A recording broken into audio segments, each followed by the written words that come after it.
Picture a millionaire. If you grew up in the 1980s, the picture comes easily. A private jet waiting on a sunlit runway. A yacht bobbing gently in the harbor. A wristwatch worth more than most people's cars. Now open your eyes and look at the reality of 2026. In Canada today, being a millionaire means almost none of that. It means you bought a modest bungalow in Oakville, or a narrow semi in Burnaby, roughly 20 years ago, and you simply never moved. On paper, you are worth a small fortune. In your own kitchen, you are still scanning the weekly flyer, hunting for a deal at Loblaws before you decide what to make for dinner. So, here is the question that quietly haunts a huge slice of this country. Why does being rich feel so much like struggling? Let us start with the numbers, because the numbers tell a strange story. According to StatCan, the median Canadian household net worth now sits at roughly $510,000. So if your household crosses the $1 million line, you are not average. You are, in fact, sitting inside the top 15% of the entire country. By any statistical measure, you have won. You are wealthy. And yet millions of these households feel anything but wealthy. To understand why, we have to talk about the difference between paper wealth and real, usable money. Paper wealth is an estimate. It is a guess about what your assets might be worth if you sold them today, on a good day, to a willing buyer. It is not a balance of cash sitting in your account. It is a number on a page. You are wealthy in potential, but you can be deeply, painfully poor in reality. Because for the average Canadian paper millionaire, over 70% of that entire net worth is locked inside one single thing: the primary residence, the house you are standing in right now. And in the biggest markets, this happens almost by accident.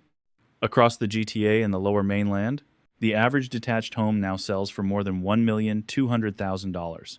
Sit still in a place like that for 10 years, do absolutely nothing, and the market alone can quietly hand you millionaire status.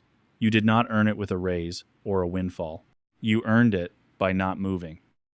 Let me give you a way to picture the trap that follows.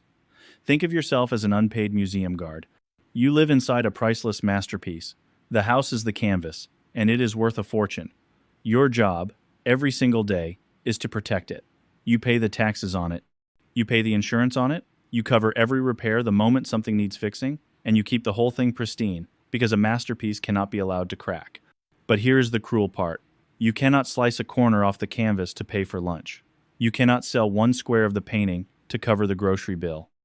You are protecting an asset of enormous value, and you will not be able to actually use a single dollar of it until the day you leave the building for good. Now think about what it costs just to stand guard. There is a success tax on simply existing inside a $1 million Canadian asset, and almost nobody warns you about it. Property taxes scale with the value of your home, so the richer your address looks on paper, the larger that annual bill becomes. Home insurance climbs right alongside it. And then there is the quiet one that stings the most: the luxury markup. The moment a contractor sees your postal code, sees that you sit in a desirable pocket of the GTA or the Lower Mainland, the quote seems to grow.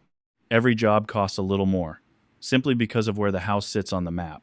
You are being charged like a wealthy person, on an income that has not changed in years. So how do people cope? How do they keep the lights on and the lifestyle going when all their wealth is trapped inside the walls?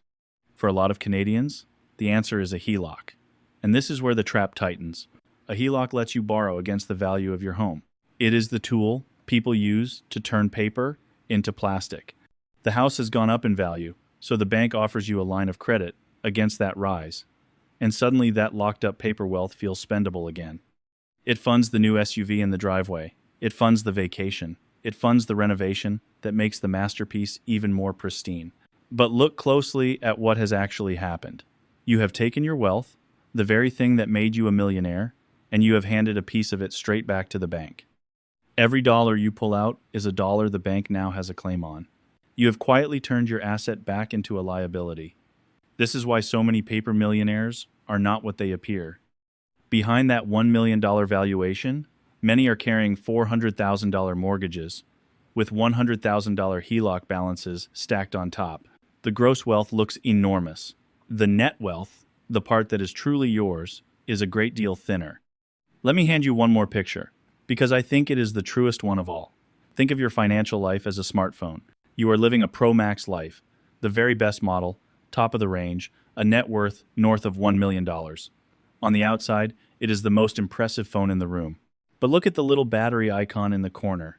Your liquid battery, the actual cash you can reach and spend, is sitting at 3%. So you live your entire life in low power mode.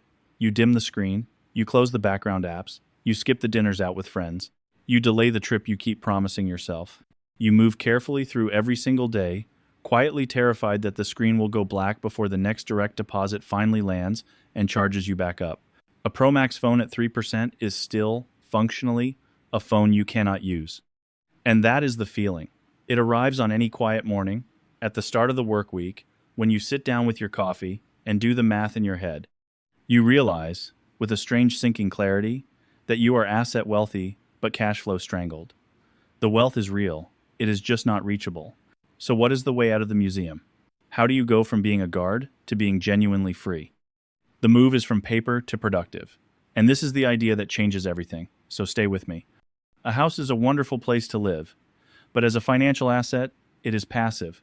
It sits there. It costs you money every year to hold, and it hands you nothing back until you sell it and move out. Now compare that to money that actually works. This is why a $500,000 TFSA is often far more valuable than a $1 million family home, even though the number is only half the size. Think about that for a moment. The house is worth twice as much on paper, yet it drains you. The TFSA is worth less on paper, yet it can grow, it can pay you, and every dollar you withdraw from it comes out with nothing owing to the CRA. That is productive wealth. Whether it lives in a TFSA, an RRSP, or a blend of the two, the point is the same. It is wealth that provides, instead of wealth that only demands. One asset asks you to keep feeding it, the other one feeds you. And here is the quiet truth. You do not have to sell the masterpiece to walk out of the museum. You simply have to start building the other side of the ledger. A little into the TFSA each month, a little into the RRSP. Slowly, deliberately, you turn a thin sliver of that trapped paper into wealth that finally works for you. And that is the real lesson hiding underneath all of this. Wealth in Canada is not truly a measure of valuations. It is a measure of options. The paper millionaire trapped inside the beautiful house has a very large number attached to their name and almost no options at all. The person with productive, liquid, working assets may carry a smaller number, but they have room to breathe. They can say yes. They can absorb a bad month. They can choose. Because true freedom was never about the walls. It was never about the size of the estimate or the height of the valuation.